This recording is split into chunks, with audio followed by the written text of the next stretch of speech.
Welcome to episode 83 of In Touch with iOS, a podcast that talks about iPhone, iPad, Apple Watch, Apple TV, and related technologies, plus tips, apps, and gear. I'm your host, Dave Ginsburg, and my co-host, Warren Sklar, is back. How you doing, Warren? I am back, and I am good to be here. Happy to be here. I'm happy you're here as well, and we have a guest this week. My guest this week is Dylan Stewart. How are you doing, Dylan? I'm awesome, Dave. Thanks so much for having me on the show. No, absolutely a pleasure to have you on. We've been talking a little bit through Facebook, met each other that way, and glad to have you on the show. And we're going to find out what you're a consultant. That is correct, right? Consultant and a technical coach. Okay. All right. And we'll find out a little more about you throughout the show here. And we're definitely going to have a lot of fun. There was a lot of news this week, and we're going to be cranking through some of the news. Got a couple topics here that we're going to hit on, especially Dylan, you said that you're quite the whiz with Apple Notes. So I figured, what the heck? I did a presentation, if everybody already knows, you may not know, on Notes apps for at MacStock last year. So it's always a good topic to discuss. So we'll be hitting some tips and all the other fun stuff that you guys get to listen to here. So let's just go right ahead and dig in and get into the news. First news story that caught my eye was Apple's iPhone 11 was the top selling model every week during the December quarter. I thought that was quite impressive, in the fact that Apple had record earnings of something like $91 billion that happened, and it's double-digit growth with this iPhone 11. And I can say that the iPhone 11 is a good entry-level phone. And what did you guys think about this? Warren? Yep. Yeah, no, I mean, I think I told you offline, but I know personally, within the last few months, probably about 5 or 6 people that have just picked up an iPhone 11 and didn't go with the Pro, didn't go with the Pro Max, and a lot of people just want it does more than what they had before, and they don't need the Max features and or the Pro features, and it's they're selling like hotcakes. You'll notice that they don't talk too much about the Pro and the Pro Max sales. I don't think they're selling as much as they were hoping. No, but I think the 11 has been selling pretty well. I think they're making up with it. A lot of carriers are offering them for next to nothing for when you just sign up for 2 years. And, a lot of stuff. What did you think of Apple's results and the iPhone 11, Dylan? I'm not surprised. I've got so many clients that have been holding onto their iPhone 6s and 6Ss for year after year after year. Crazy. It was like 2-3 years ago, I thought it was obsolete, but I found clients still doing it. And finally, they all tipped over at the same time. They were like, how cheaply can I get into a phone? For me, the iPhone 11 is too big. I like the smaller size phone. And I don't think a lot of people know that it's almost as big as the iPhone 11 Pro Max. I'm not surprised. It's a really good entry-level phone, and I think Apple will continue to sell it for quite some time now. Oh, yeah. Oh, for sure. I mean, just like the rumors we were looking at that the iPhone 8 was still going to be around when now we have iOS 14 coming out very soon as well. So it's really crazy that these phones still stick around. But you know what? People don't want to spend the money, and I don't blame them. I mean, iPhones can get very expensive. They're not upgraders like us in this room here. I don't know about you, Don. We'll find out about your devices in a little bit here. But the fact that I get the new model every year, so does Warren. So it's funny though, because like the people I'm setting up and helping, you're literally teaching them a whole new phone at this point, because they're, as Dylan said, they're and I know a lot of people too that are on button phones, 6s, 7s, and even a couple 8s, and they get this phone and they're like, where's the button, and you got to start from there. And then they're amazed. It's like, how do I unlock it? And I just pointed at their face. They're like, you're kidding me. I'm like, because a lot of people who don't follow tech don't really know that it's changed that much, and until they get it. I did a course on an online course on how to use the non-home button phones and the non-home button iPad and how to use Face Yeah. ID. And the course barely sold at all when I first did it when the iPhone 10 was released. But this year, that course is like hotcakes. Like every client Yeah. I've got is like, hey, can you help me? I can't figure this out. So it's been this wave of everybody jumped onto the Face ID in December, and it's clear Oh, yeah. everyone was like, all right, enough waiting. The battery life of the 6 is dragging me down. Everything's a problem, and I want the better camera. Yes, that is for sure. So, but that's great news. I mean, it's great news, and we'll actually talk about the earnings here in just a minute. But good to see the iPhone 11 is popular. And in fact, had my wife's cousin was here, and she asked, "I don't want to get the iPhone 11." I said, "Yeah, why? Of course you want to get the iPhone 11." She has like an iPhone 8 or something, and the screen's cracked, and I'm like, when are you getting a new phone? I just saw her a few minutes ago, and I said to her, the iPhone 11, all these carriers are having great deals on it right now, so it'd just be crazy not to get that model if you didn't want to spend, for the Pro. So it's not that expensive to get a new phone these days, anyway. It is, no matter what you do. I mean, I do the Apple's upgrade program every year. So I mean, after a year, I pay it and then I trade it in. So I mean, it works out good for me. But not everybody wants to do that, so that's understandable because it can get costly. So the next story caught my eye. This was in Mac Rumors as well. The FCC opens up 3.5 gigahertz spectrum for full commercial use, and interestingly enough, Apple's newest iPhones are already offer that support. What this is a new band for a range of applications that can improve data speeds and connectivity throughout the U.S. in both the 4G and the 5G networks. And there was an alliance that announced that its full commercial deployment will be out soon. And interestingly enough, it does work with these phones already, just like Wi-Fi 6. We were just talking about pre-show. You just had a router, you returned it, saw no difference, but Wi-Fi 6 is also already enabled on the new iPhone. So that just tells you enough. If you buy the phones now, they're going to be ready for the future. Dylan, what do you think about this? Well, I think it's interesting. Apple tends to really put their money behind being on the cutting edge of technology, and yet up till now, the iPhone has not been 5G compliant. And we know that's going to happen with the next model. But it's one of those cases of like, if Apple hasn't done it yet, I think it's because it's not ready.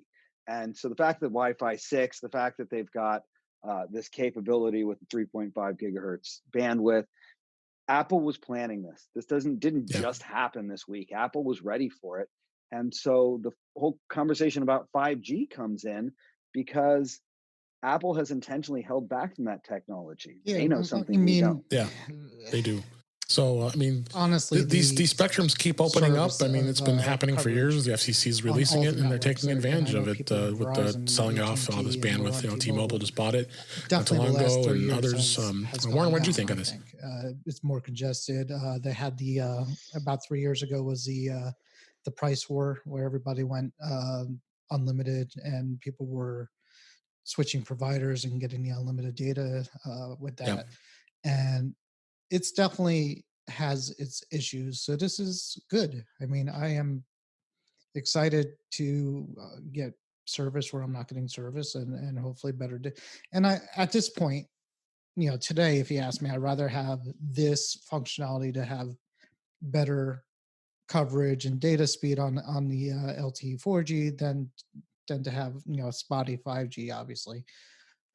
With that being said, we have T-Mobile, you and and I don't know, Dylan has, but right. So, I mean, a couple of them, I think definitely T-Mobile is advertising they have the wide coverage 5G available, which is obviously there's two types of 5G. There's this ultra wideband, which is slower, faster than LTE, but slower than true 5G, but spread. The coverage is better, kind of like the difference between 2.4 gigs and a 5 gig radio. And then you have the more concentrated areas like that.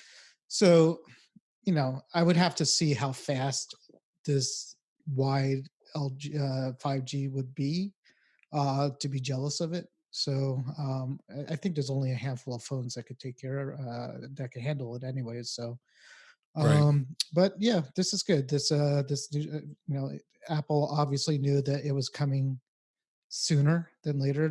I mean, I hadn't heard anything before this week. I didn't hear anything about it before this week, but yeah, Yeah. yeah, yeah. We're gonna wake up one more. Right. No, that's why that this story caught my eye, because this just came out surprisingly. That there's another band that could be out there possibly. I That's going wonder to what their improve.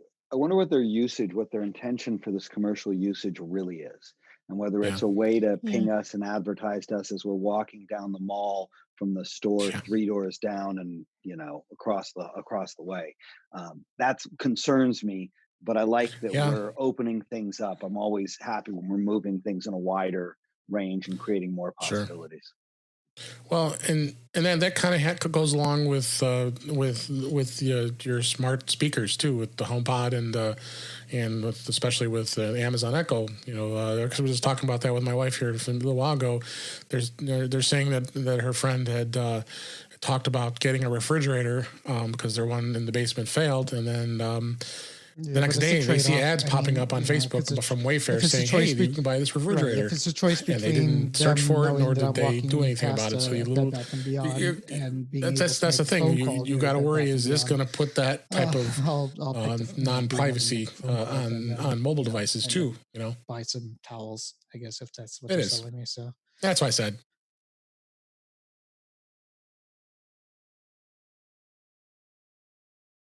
Yeah. Right.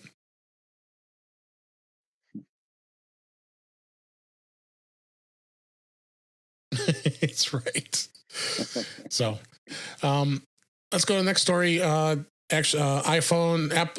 released 13.3.1 to the wild. They've had a lot of fixes. Dylan, are you a beta tester at all? Do you do any beta testing? Yep. You are as well? Okay, so we're all crazy. We love doing beta testing. Yeah. Do you have your own devices you do with it? Or with, I do with my main device. I found over time, especially when you do the big beta test for the next operating system. One thing like 13.4 is probably gonna be the big one. Yeah, I mean, but I'm excited about 14. I'm 14, talking about when we right. make that really big jump. Everyone around me, everyone around me does a secondary phone or a secondary device, and I have to use my main devices, because if I use a secondary device, I won't actually figure it out. It'll sit on a shelf somewhere. But if it's my main device, I'm forced to deal with the bugs and the issues, and along the way, learn how to actually use it, which is the key for me. Okay.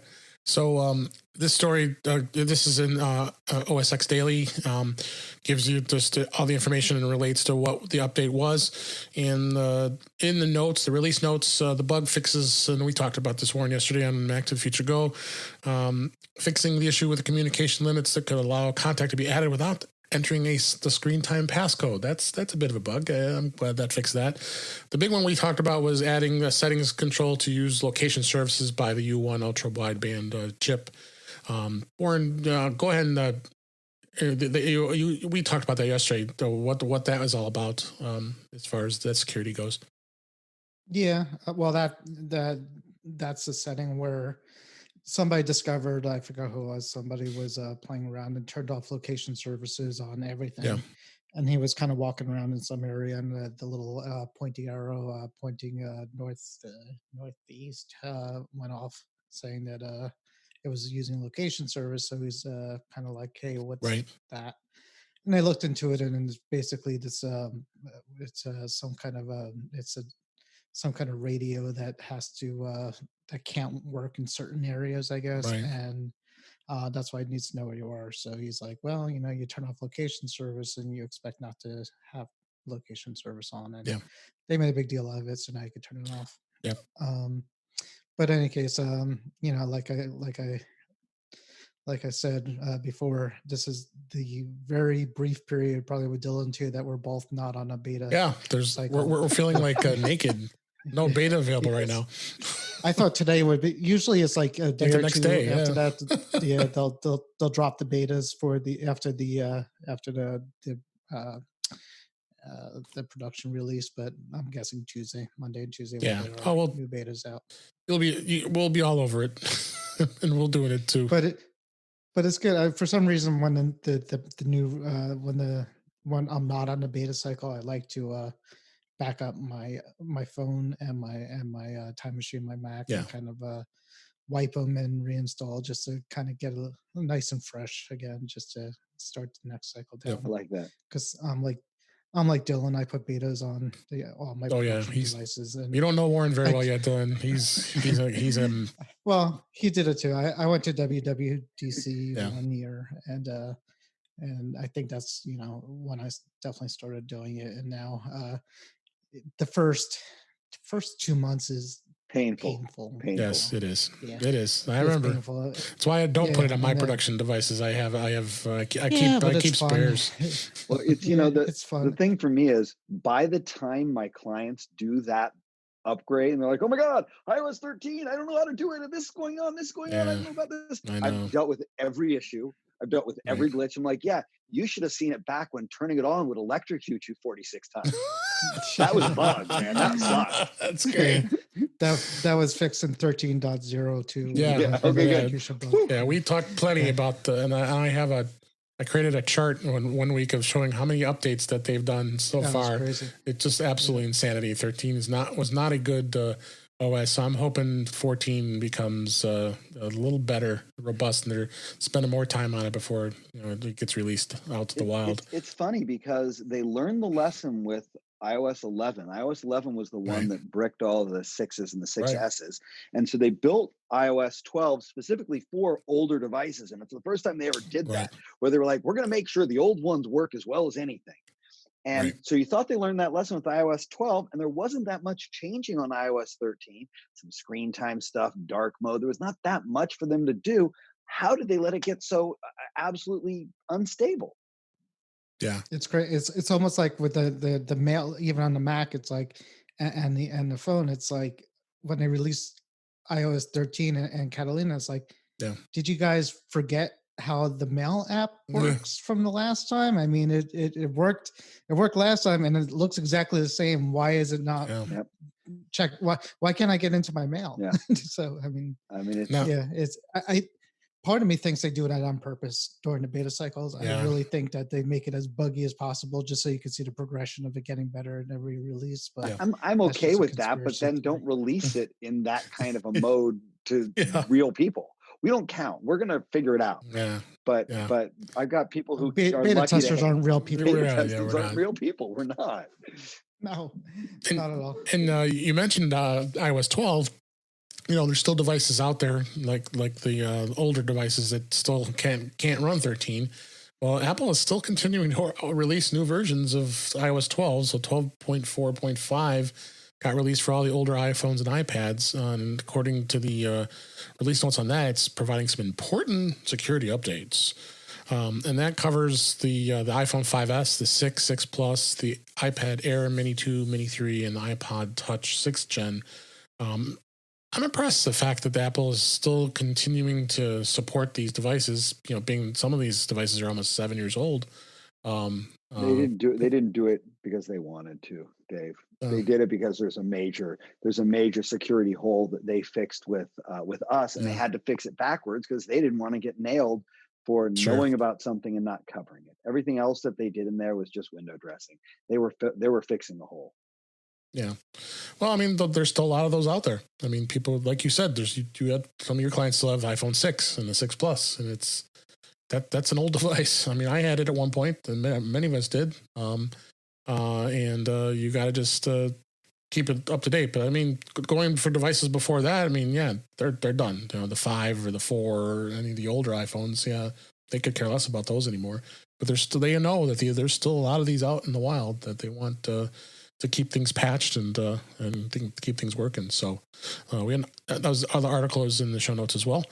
Let's get out of updates and talk a little bit about some entertainment. I found this to be interesting is the fact that Apple is in preliminary acquisition talks to acquire MGM, the big studio. they held talks with a bunch of companies, including digital media distributors, and Apple is got a gauging of interest to getting into this business. I think Apple TV Plus had a big start with all the shows that they have now, but if they were to add something like MGM, where that would give them some major entertainment that's part of Apple TV Plus, I think, wow, this is going to be something. What do you think, Dylan? I think you're right on the money here. Apple's making a really big play for the entertainment side of things, and Apple TV Plus is pretty good. The quality's pretty good. Morning Show was good. I like most of the shows, especially for a first out of the gate attempt to really be a production studio.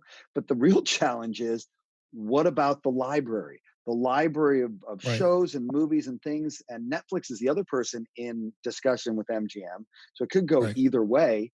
And the question is, well, what would Apple get by buying MGM? Well, they get a library, but that library outside of the James Bond movies, there's not a ton of stuff. And that MGM library has been picked pretty damn clean at this point. It has. The other thing is they have that Epix network that would be part of the MGM, so it's MGM Epix. I've never been, and I don't understand Epix, the fact that they charge an extra money on the cable service, because you can't get it without paying extra for it. It's never part of a package. So I don't see how a lot of people even watch that channel or want to pay for it for that reason. So maybe something will change with this, but the reason it caught my eye was just I think Apple is really they're head first into this media world, having services, and it's definitely going to make quite a difference. And they're in the battle now. Netflix is getting worried now. Well, I mean, it's a crowded interface. It's a crowded at the moment. Disney Plus and we've all got the other two stuff, big ones that haven't even shown up yet, which is Peacock and and HBO Max. Those two guys roll in, and now we're right back to where we were with all of the cable channels. Right. And the question being, how's this going to shake out? And Apple's got deep pockets. They're going to need them. They're going to need them, and they're going to need to buy fresh content, new content. They're going to have to make deals with companies like, let's get Seinfeld, let's get Friends, let's get whatever these big ticket shows that will cause people to go. People have a Hulu subscription solely so that they can watch X, Y, and Z. Let's make sure there are things that you have to have Apple TV for before this 1 year of free entertainment that they're giving us runs out. And the question is, do I still want to pay? Do I want to still pay or not? But for sure. Warren, you have anything on that? Yeah, not really. But what Dylan said, I heard another article about the library, and we have James Bond and the RoboCop in MGM. I'm like, that's what you're leading with? That's the story? You got RoboCop? You got the RoboCop rights? Okay, let's go with that. Epix, I did subscribe once or twice for it because they have a show. They have a TV show based on the movie Get Shorty that we watched. My wife and I and we watched the first 2 seasons. So that's a good show, and I think that that might sell a couple things. But other than that, they're going to need more than Get Shorty and RoboCop, I think, to make this worthwhile. And it's not a bad thing. I mean, because right now, as you guys said, you have Apple TV Plus, and you really have about 10 or 12 shows, and once you're done with that, you gotta Apple has to pray that something else is coming. Otherwise, people are gonna drop after their first free year is done, which is probably going to be soon. Yeah. So hopefully, you would think. I mean, as of right now, if you ask me if I was going to keep it after my free trial, I'm not sure. I watched what I wanted to watch. I watched the morning show, and I watched For All Mankind. And, I guess I could start something else, but, instead of C, we watched The Witcher. We just finished The Witcher, which is great on Netflix. So, I might drop, Apple TV Plus if you ask me today. So they definitely have to come out with something else to keep people involved with it. And us T-Mobile customers to get almost near free Netflix, we can't can't complain. So because we're paying, I pay for the HD, and I pay an extra $2 or $3 bucks. T-Mobile, you get the free Netflix. Verizon, you get the free Disney Plus. And I thought they give Prime Video, or well, maybe it is Disney Plus. Disney Plus. Yeah, it's Disney Plus. Yeah. It is. AT&T will be giving out the HBO Max because of course. because they own it. Right. But I mean, it's like, we don't even know what HBO Max is going to offer or bring other than, wow, it's the HBO stuff. Okay, great. Yeah. I was an AT&T customer for a really long time. I just got fed up with their billing and their pricing, and T-Mobile attracted me just for their uncarrier and being able to give us unlimited everything. And I've been very happy. We've been over a year now since I switched to T-Mobile, and I don't think I'd go back. I think they've been very good carrier. And again, all the carriers stink. Let's face it. True. But I just, AT&T just really, I mean, to limit me to 20 gigs and I have a family of 5 or 6 people that are on my plan. It was a challenge. It was a real challenge. So now we have unlimited and I don't have to worry about it anymore. So, and of course everybody went back to unlimited anyways. AT&T's got it right. Everyone, AT&T's probably now go one way and then they go the other way and then they go back the first way, and it's just this. Yeah, exactly. Well, I mean, that's what I was saying a couple of years ago. They all went to this unlimited thing, and people were jumping on it, and because they were all trying to beat each other's price on it at that point, and that's when the network degradation started, because it just got congested. So let's go on to the last story here. We got a little tangent there, but that's okay. Let's have some good conversation here. We're going to examine a little bit about Apple's record-setting $91.8 billion in holiday quarters. That just blows my mind how much money they made. Specifically, I'm not going to go into any deep details of all the profits, but I think the one that stands out here, of course, is what we talk about is the iPhone. And the iPhone reported $56 billion in revenue. Jeez. And it was up from $52 billion a year ago. And the iPhone's they're dead. saying, everyone tells you the iPhone's dead. Apple's doomed. Apple's dead. And of course, this shows the iPhone 11, 11 Pro, and 11 Pro Max certainly demonstrated that they are selling them.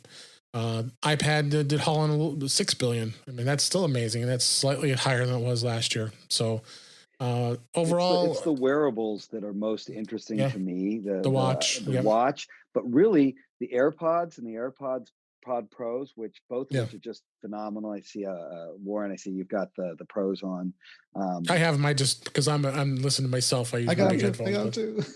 We're all cool. I want to be able to hear myself. So that's why I do it. But everybody has them now. I mean, we used to be. Now everybody's got the AirPods, but the AirPod Pros, I haven't seen as much of them yet. I don't think enough people know the difference. But Apple killed it on that. I love my AirPod Pros. Yeah. We had a whole segment on that a couple episodes ago.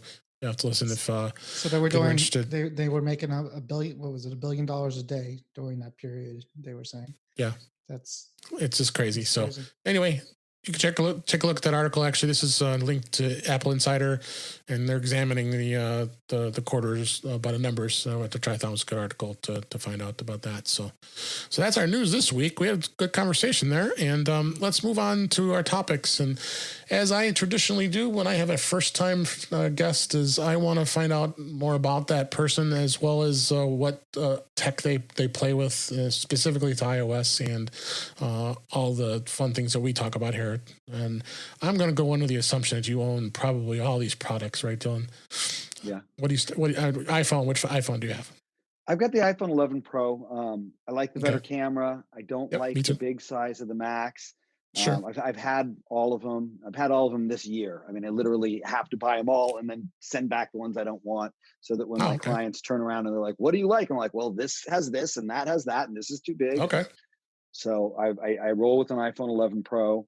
I've got an iPad Pro 11 inch. Yep, we're both. I think so far we're on the same goal. Warren and I both have the Max. I'm on the iPad Pro 11. That rocks. I really like it. And Warren, you just got the iPad Pro 11 not too long ago, right? Yeah, I got it was error on Best Buy's site, I guess. It was an error? It was an error. Oh, totally. They fixed it. This was during the summer. I got it, the 11-inch 256 gig for like $630. It was stupidly crazy, but yeah, I love it too. I love the Apple Pencil and the keyboard case. It's a complete game changer. I've had iPad since the first one. This is the first time I consider it something I don't leave the house without. Okay. And it And then travels with me. I've got the Apple Watch. I've got the 4. I don't know the Apple I'm Watch still on the 5. Series 4 as well. Yeah. I didn't see the need. Me either. The always on feature isn't enough for me to drop another couple $100. I'm still paying Right. off this one. Trade off. Um, And you know, Warren, you're the I've 5, right? I have the I have the 5. yeah, Yeah. Warren. Yeah, sorry. Yeah, I got the 5. See, My wife. you learn Warren is a latest, really, truly latest, greatest. Well, my wife said I 'cause could get it, so I didn't. Yeah, there you go. He's always got the latest and greatest. And Apple TV, do you dabble in that as I well? have 15, 20 Apple TVs. Every one of my family's got one of mine. I've been buying media through Apple for Me too. 10, 15 years. I've got a bajillion movies and shows and songs and whatever. And they're all on my Apple TVs, and they're literally all over the country right now. I've got the obviously the AirPods and the AirPod Pros. We talked about that. I've got a MacBook Pro. I'm about ready to replace it. I'm waiting to find out whether they do for the 13-inch what they did for the 16-inch, where they maybe offer it as a 14-inch, do it somewhere mid to late February. I've got some friends at Apple who've said it's most likely going to come out in the early part of the year. Okay. And you said you have a consulting business, and we'll talk towards the end to find out more about where did you come up with the Mac Whisperer? I thought that was interesting. It's really funny. I didn't do it. I mean, I literally didn't do it. The joke, and I'm sure as technical people, you've had this happen before, where my wife just said it to me when I told her what you called it. Said, I call you the computer whisperer. Yeah. Well, I mean, think about the people that you work with, and as you walk, they're like, I've got this problem, and you show up and the problem goes away. Right? Like you're like the mechanic. So I had this client who was dealing with a iPod. She could not get it started. She'd been trying for hours. She finally picks up the phone to call me. And while the phone is ringing, it boots up out of nowhere. She's not even touching it. It boots up. And as I picked up the phone, she goes, "Who are you? Mac Whisperer?" I'm like, "Excuse me?" That's great. I'm going to run with that. Well, why not? Why not? That's how we are, and we're all tech guys. So that was like 20 years ago. I've been running with it for 20 years now. That's awesome. So, all right. Well, we'll find a little more about you at the end here. And we wanted to go right into the next segment in Apple Notes. I've done a number of discussions on Apple Notes over many episodes, but since you called that out the most, that something that you are very well versed in, why not dig into some of the things? Because again, you also offer a lot of training courses for a lot of folks out there, so it wouldn't be a bad idea to kind of jump into Apple Notes a little bit. Tell us what you use it for, and where some of the tips are where you find that are the most unique and important to use it. I use Apple Notes all the time, Warren. I know you do as well, right? Yep. I do not as much as I should. I forget things, but yeah, I do. So yeah, Dylan, if you want to just jump in and go ahead and just some of the things that stand out to what you talk about in some of your sessions. One of the first things that I talk about with regard to the notes is it is hands down the most used program of everything on all of my devices. And the reason is because it synchronizes so simply with everything. It doesn't need formatting. It looks great on every device. You pull up an iPhone, it's like your notes are perfect. It's not like you're in Pages on your iPhone. You got to like magnify and try and find things. Wherever you are in Notes is crystal clear. It's easy to read. It's easy to see. You can dictate into it right away. And so I'm finding myself using it all the time. What I laugh about is that if people use it, they do one of two things. Either they use it sporadically for just whatever comes to mind, or they're obsessive and they put a billion things in it. The people that put a billion things in it don't use folders. And I find that really surprising. It goes into that mindset of, well, I can search for it, so I don't need to put it away. And I think that's wrong. I've got 4,000 or 5,000 notes in my program, and I've got all these separate folders and subfolders that separate it, so I can just jump around. That's the first thing I say is make sure you're using folders inside of Notes. It's really valuable. One of the other things that happens a lot is I've got clients that don't know where to put their passwords, and so they like to put them in the address book. To me, This is the Mm, worst place to store your passwords of anything other than on a sheet of paper. um, and yeah. uh, they say to me, well, where would you store them? Well, I use password management programs, but if I didn't, I'd put them in notes. Aren't you afraid someone's going to get into your notes? Well, first of all, no. But the other secret of notes is you can lock a note, and most people don't use the password, the padlock protection of notes, where you can have a very, very, very Hmm. specific note with intricate information, with critical stuff, passwords, etc., and just lock it. And either you're using your Face ID or your Touch ID or your password on any Yeah. of your devices to come into it. So that's one of the other things I talk about a lot. I really love how simple Notes is to operate and use with the Yeah. padlocks and those things. But the other stuff, being able to share a note. When I'm working with a client and they've got, all this information for me and I've got all this information for them, if they offer Google Drive to me, I immediately will stop them and go, can we Yeah. not? Because Google Drive is terrible on a mobile device. It Well, what is. should we use? Well, I'll share a note with you and we can have it in real time. And people forget that that's possible. And then you can share that with 50 people. You can all be working on this same note and adding to it. I also like how it deals with photos. Yeah. I'm a writer, and I'm in the Sure. middle of a 365-day commitment where I'm writing a new post and putting it on Facebook every day. And I put pictures with my posts, and they're all Hmm. stored in notes. So I can go right in my note, and there's the picture. It's beautiful. It's really well detailed, and then I've got all the information on there. I think that's great. I think the searchability of notes is great. I think the ability to put anything you want in there. If you've got the iPad, you can do the drawings on there. I use that. Sometimes I'll import a picture in and then I'll mark it up and leave it in notes.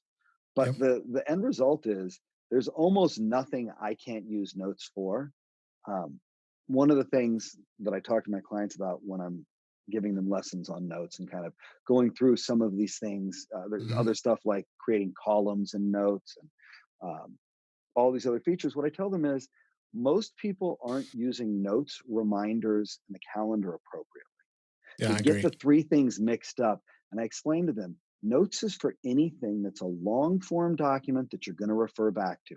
That Hmm. list of books you want to read, those movies you haven't seen. You want to put your favorite restaurants down. You want to create links for those restaurants.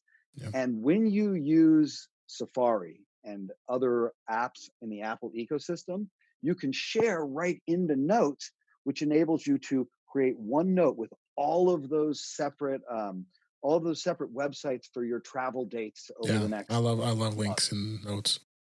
So it's a matter of putting all those pieces together to really make it fully vibrant and capable, and the sharing ability is my favorite. I mean, that's just a game changer. Yep. That's some of the basics on what I use it for. How do you use it? Any other thoughts Yeah, beyond no, I mean, that? the links are the biggest thing I use it for. When I put links in, I love the fact how they're vibrant. That they have the actual picture, so you can see the link. It's not just a URL and then you got to click it. I mean, you get the preview of each site. I'm looking at one of my notes now, and I do it for all the time for when I put together a links for my special interest group that I do with my Apple user group. I want to have all these here visual because I have these here as I'm going to discuss them, and it's really easy to refer right to it. And we were using the Google Docs. I almost wish I probably should just use notes and share it with people. And Yeah. and it just the thing is you don't know how it is. A lot of people, some people are different as far as how they work with things. So, but that's probably the biggest thing that stands out for me in notes. And have you compared any other note taking apps? Because I did do a discussion at MaxDoc about that, especially like using. I work in the corporate world. I'm an IT professional at an insurance company. So for those you don't know that, but I know everybody else does. But we heavily use Microsoft OneNote. I don't know Yeah. if you have any experience using that or any other Okay. note taking apps on the I iOS mean, device. I've used OneNote, I've used Evernote, I mean, there's got to be 30 of them that I've used in different Right. ways, shapes, and forms, and even some that are made for like, well, this one's for doing novels, and this one's for doing this, and all these separate things. I have this basic rule, and this is the rule why I use Notes. If I can't do it easily with Siri, I'm not interested. There you go. And so Okay. I can be driving down the road and I can say, I have to be careful, turn my phone over so don't just lose me. Hey Siri, I want you to dot dot dot. I want you to create a note and I want it to say this, and I want you to find all the notes that say that, and I want you to locate nothing else. Evernote can't do that. Even though Evernote's great at reading stuff and compiling stuff and creating tags for stuff, I can't easily say, Evernote, show me this note. And that will always, wherever Yeah. Siri works, it Yeah. trumps it. It's why I don't use Spotify, because it's just easier with Apple Music to say, Yeah, I don't. get it I'm done. not big Spotify. Warren, you've been quiet. We got to get you in here. I'm What learning. do you I'm use? learning. Do you? Yeah, that's good. That's great. I do. What anything did you do with notes and any other note taking apps? No, I use Notes. Some things I do in mine is it does with iOS 12. I think it started doing scanning. You can do scan Right. Mhm. documents with it. I love So I that. like doing that. That's fun. I also have my I think I use my iPad, but I made my signature like with my Yeah. finger, and I'm able to insert that into documents and stuff when I need a signature on a form, which is great. The only other thing I thought of, I had some really weird. I had a client call me, ask me. She said she had a note. She made a note on her phone in notes, and it was like Dylan was saying, it was literally all her passwords for everything. And she called Yeah. me in a panic, and she said yesterday, she looked at her phone, and the notes that she had was just replaced by a smiley face, and everything was gone. Yeah. So that was an interesting case because first of all, I had to figure out what probably happened, and I think she answered the phone with the note app open, and her face probably erased what's in there. And then what happens is you can't, since it's not a deleted note, because you could go into folders and see deleted notes. It Right. wasn't a deleted note because it was just rewritten. So the fix was, it was crazy, but I restored her phone from an iCloud backup that was taken the day it happened. Mhm. And then you had to be fast, because if you waited after you did the restore for like a second or two, it synced Right. right back up with the cloud and overwrote that note with the smiley face. So after I got the restore done, I turned on airplane mode like Airplane right mode. after that, and screenshot it or emailed it. But I found that to be kind of a funny story with notes. Yeah. It's there. Like I said, there's endless amounts of things you can use them with, and there's so many different note taking apps, and everybody likes their own thing. And it's like Good Notes is one that we talked about before, Mhm. and there's others off the top of my head, um, but you can't go wrong with Apple Notes, and the best part about it is free. You don't have to. I And mean, and and and Warren, think about if you've been using a different note program, that same thing had happened. What backup were you going to go to? yeah, Yeah. that's a good idea. That's good. Good point. Exactly. Yeah. So I the mean, iCloud backup saved us definitely with that. And the fact that it syncs across everything, it so many possibilities to get backups back. And I have tried OneNote and Evernote. I don't think Evernote's still around. It might. yeah, it It is. is. Is It it? Yeah, is. And they Okay. just updated it yeah, too. they did. And I had Yeah, Nice. 3 clients last week go, have you heard about this thing called Evernote? I'm like, yeah, back in 2007 when it came Wow. out. Like, yeah, Yeah. Nice. yeah. The owners just let it go, Wow. and That's bad. But yeah, I mean, they do. I think they do more things than the notes program do, but unnecessary things. From when I looked at OneNote, it was more than you needed in a note program, and I stopped using it. So yeah, yeah, it's not. That's the thing with it. It's nice. It's simple. People know how to get in there and do what they need to do. And it syncs across the devices, which is basically the good part of it. yeah, absolutely. So, yeah, use your Apple Notes, folks. It's something that everybody is using. Like I said, it's absolutely free. You can't complain. And for being free and as powerful as it is, well worth its use and what all we described today. I'd love to say one quick thing about it Of before course, we move off, which is sure. my girlfriend is a iPhone person, but she for Mm, work had a PC. And I came into her life and I was like, well, I got an extra Mac for you. You don't have to use that at home. Set her up on a Mac. And I was talking to her about it yesterday. I said, well, how do you like it? She said, I love it so much more than I expected to. And I said, just for my own, knowledge, what was the thing that you didn't expect that you really loved? And she looked at me and she goes, the fact that without having to think about it, everything syncs like notes. She says, I take notes on my phone all the time. And it never occurred to me that I could come home and have them. And there's so many times that she's had to email notes from her phone to her computer at work for something that really would have just been there. And it's everywhere automatically without any futzing. Yes. That trumps these other apps. It does.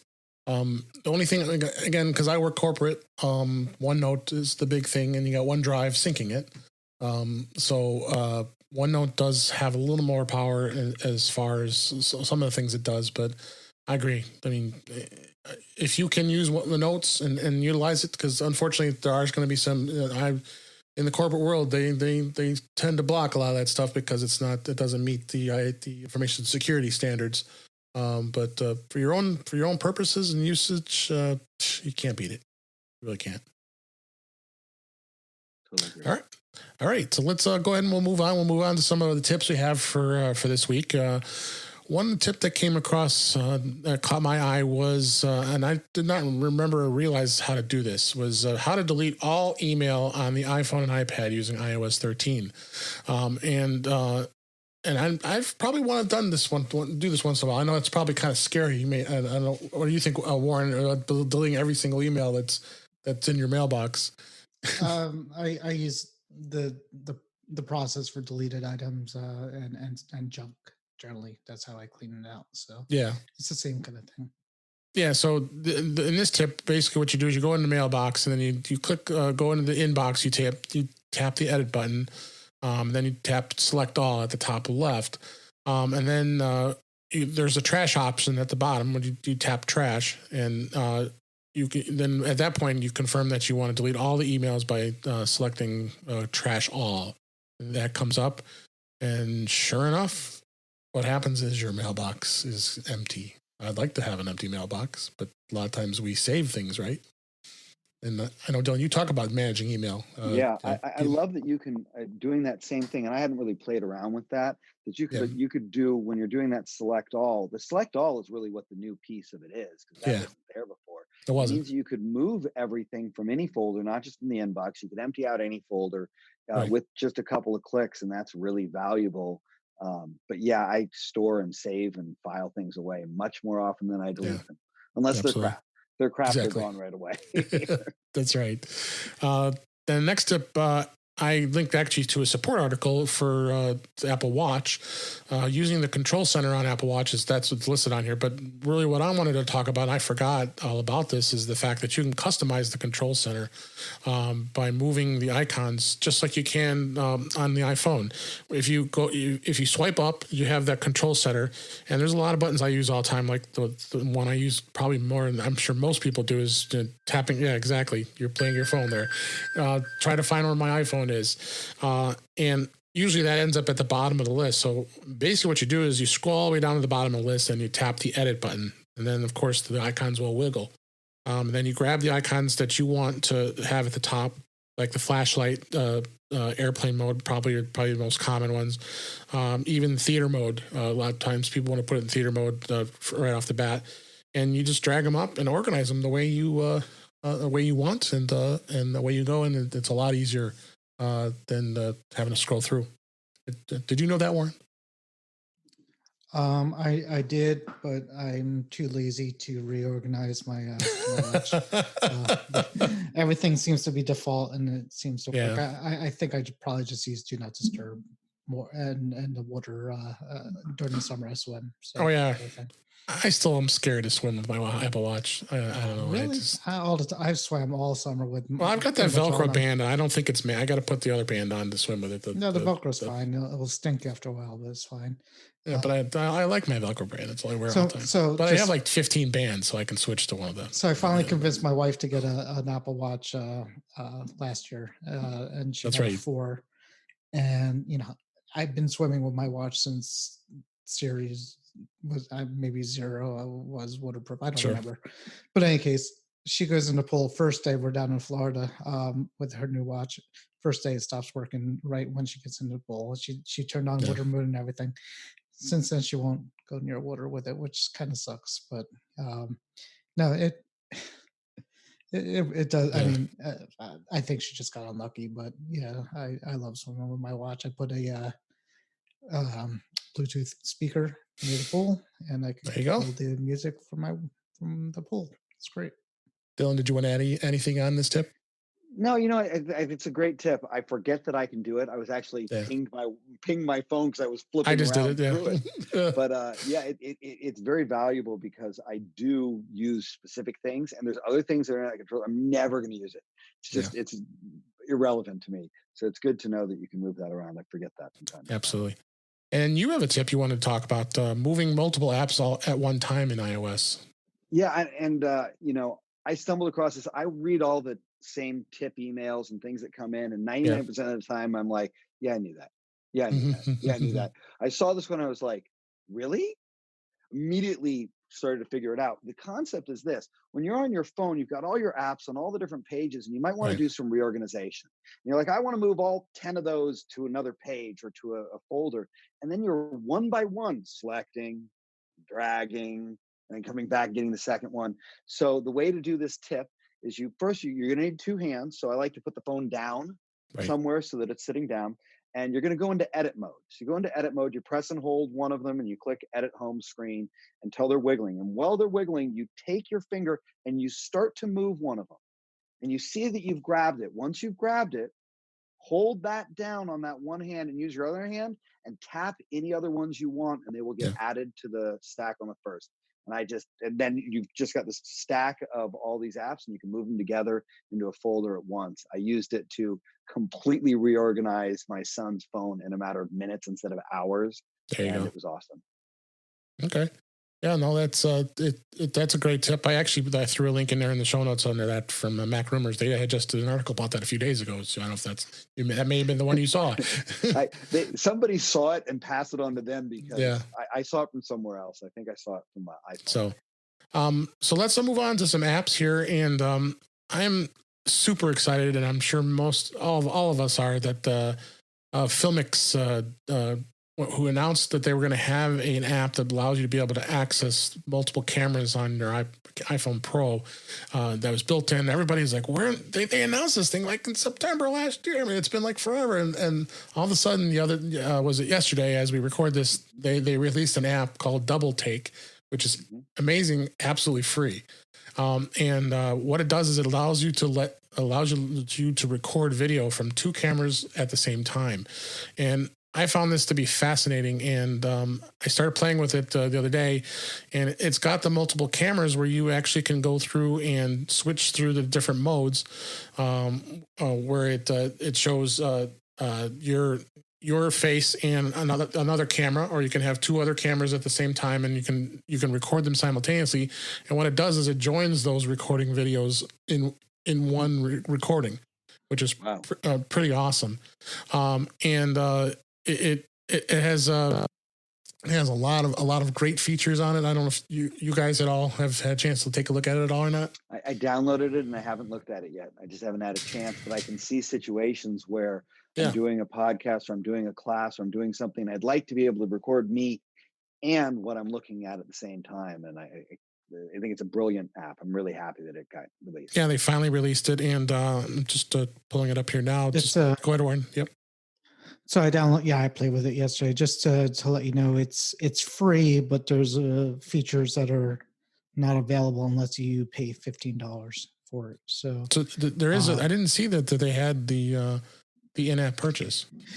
Yeah, it's I'm not sure what it does differently with it, but if you click on I'll have to figure out where it is. We can put it in the show notes. So the different modes are split screen, which I did a recording of that, and it splits the screen between you and the front facing camera, and with the selfie camera and the rear camera. And you can pick whichever lens you want, which will be the wide angle telephoto or the regular. And that'll be a split screen video recording of you talking and the other. So you can conceivably do an interview where it shows you on the bottom and the other person at the top and have an interview. It does have the picture in picture mode where it would actually, which is kind of cool and that's usually like screen capturing type of a video where you'd have your picture down at the bottom right, and then you have the video, inset of it. The only thing is when these record, they're only one video.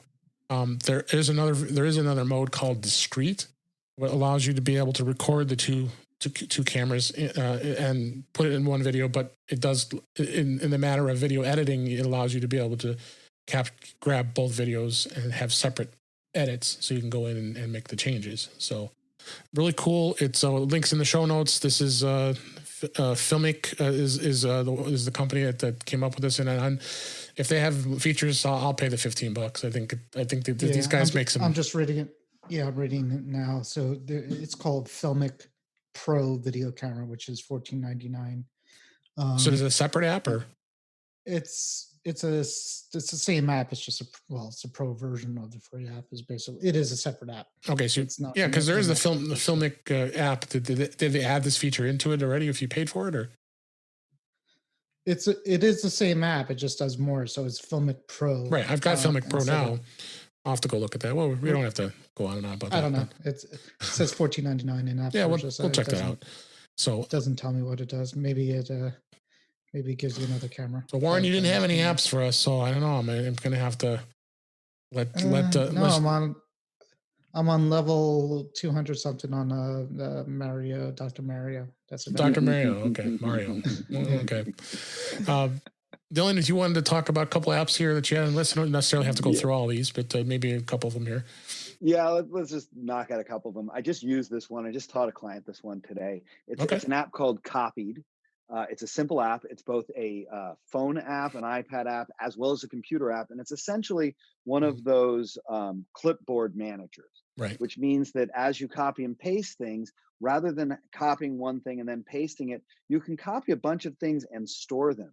And Copied allows you to create categories. So for me, it's like I've got all these separate links for all these products that I recommend, or all these Zoom calls that I do. And rather than scrambling around or having notes, every time I copy it, it goes into Copied, and I just keep it organized, and I can grab it from any of my devices. So Copied is one of the first things I install on a fresh phone, because everything's there. Everything that's not in notes is there. Yeah. The only thing concerning me about that app is it hasn't been updated in almost 3 years. I noticed that you put that, and this is what I would say about this. It works flawlessly. There are things I would like to have them add to it, and I know there are another 30 other clipboard managers. Maybe some of them have those things, but it does everything that I need it to do right at the moment, and it's simple. So yeah, no, it is. I liked it. I mean, I downloaded it and started playing around with it. But you worry if the app developer hasn't updated in that long a time, that is it going to be around? Yeah. It's a really good question. If it goes belly up, I'll pull another. Sure. No, I mean, I said there's hundreds of thousands of apps out there. Just throwing that out there, just so everybody be aware of it. Mm-hmm. I like the simplicity, and I like the fact that it does an iCloud sync, so it's just like Notes. It's all your stuff on all your devices. Also, we talked about password management and people putting passwords in their address book and Notes. I use a program called Dashlane. There's a bunch of password management programs out there. Yeah, I use most of them. 1Password, RoboPass, LastPass, RoboForm. There's like 30 of them. I've liked Dashlane for the last couple of years. It's both on the phone and on the computer, and it does a great job of not just storing your passwords, but putting them in for you. Yeah. And then the other one that I just wanted to talk about, I do a lot of courses on a website called Kajabi. Okay. And Kajabi is phenomenal trainings and courses and things like that. They just released an app. And what's funny is I've purchased maybe 50 different courses from different teachers and stuff like that. And they've been all over the place in different logins. The Kajabi app lined everything up so that I was able to log into one place, and on my phone and iPad, all my courses are suddenly there. It's something I uncovered courses I purchased 5 years ago. So it's a great app, a lot of stuff on there. if you use that kind of training. Yeah. And the other thing I was going to say is, you've probably heard of Masterclass. Masterclass is an Hmm. app specifically getting high profile actors, writers, chefs, sports It's pricey. personalities to get like amazing lists. And it's I got a great price for 2 yearly memberships for the price of one Mm. as like a Black Friday deal. Oh, I nice. gave one to one of my mentors and took one for myself. I have been loving it. My girlfriend and I set up an iPad and was doing a Gordon Ramsay cooking lesson Oh, nice. yesterday and making like, poached eggs on brioche. And it was delicious. But I loved how the app just made it easy. It's like the Netflix of self growth. Yeah. Excellent. All right. So those are some great apps here. And then before we wrap things up, Dylan is got a great website, themacwhisperer.com, and he is starting up a new training site. So go ahead and just tell everybody about what you're doing and what that's all about, and we'll go from there. Awesome. So I'm a consultant to celebrities in Los Angeles, and I've been doing this for 20 years. And I am not cheap in the work that I get to do. I get to charge high amounts, but the problem is I love to help people, and I wish I could help everybody. Yeah. So over the years, people have said, "Is there a way that rather than driving to us, is there a way you could consolidate your information in a simple, easy way? Give us a library of how tos and tips, and kind of Sure. train us how to use our technology smarter." So I finally created, I've been working on it for years, but Yeah. I finally put it together using Kajabi, which we talked about a minute ago. Yep. I put together what is a membership program. It's for this call. Normally it's $150 a month, but for anybody who's listening to this that's interested, I have a link special for this podcast that's $97 a month. Mhm. And what you get for that is you get a 2-hour lesson every month, live, not pre-recorded, live. Everybody's on it. There's a question and answer session. There's some news like what you got to do here, Dave. Yeah. There's also, we focus in hardcore on one topic. And we make sure that during that lesson, you learn how to do that topic, whether it's how to really get the most out of Google Drive, or how to use Dropbox, or some simple things that a lot of people missed out on, like how to properly create a filing system. Sure. Everybody likes to just leave everything on their desktop, and I can show people how to get organized and make all those things happen. I'm using Zoom technology, so it allows us Yep. to create a community. It allows us to do screen sharing, and all of the things that we talk about get recorded, get released in the member area, and the training parts get edited down into 15-minute chunks. So Okay. you're not like, wow, there was this 2-hour lesson. I just want to hear about Dropbox. Well, go to the cloud computing section, and there's all these how-tos on Dropbox from the prior lessons. We're starting up this month. We're just getting things rolling. Okay. And I think you put the link in the show notes for Yeah, how I do. people. Yeah, this is affiliate link that I just created, and that's going to link it to the $97 deal, right? That is correct. It's there. It's ready. We're getting ready to start up. I'm super excited about it because to be able to bring that high-level knowledge for a low price is critical. There's too many people that are wasting time, energy, and money trying to figure it out themselves and failing at it. All right. And people can reach you on social media at all? Yeah, I'm all over social media. If you search for the Mac Whisperer, 99% of it's going to be me. There's one person in England who uses the name, but the majority Twitter, of it's me. I'm Facebook, on Facebook, Instagram. I'm on Twitter, I'm on YouTube, I'm on Instagram. Okay. And I'd love to be a part of anything you've got going on here, Dave. No, Dylan, this was great. I mean, we had a great show here, and I can't leave out Warren because he is my co-host here. Warren, tell everybody, so then even Dylan will learn about you as well, where they can find you. I am the iPhone whisperer. No, That's right. I don't whisper to anybody. Nor do I. I am on I'm on Facebook a lot. Like it or don't like it, but I do a lot of that. I manage a couple of Apple tech related groups, but mainly the one I focus on is my baby, which I share with a couple other people, is called Mac to the Future. It's a group on Facebook that we talk about anything technology related, pretty much we're pretty open. If you come in bashing Apple products, we'll probably make you feel uncomfortable or ban you. Yeah, no, we don't. No, We don't I'm like to kidding. ban those people. We just like to Or make them feel bad. Yeah, torment them. Yeah, pretty much for a while. Apple's doomed. Other than that, I'm on Twitter here and there, WSclore, and sometimes on Wednesday nights at 8 o'clock, I do a live cast with the guy Cyril,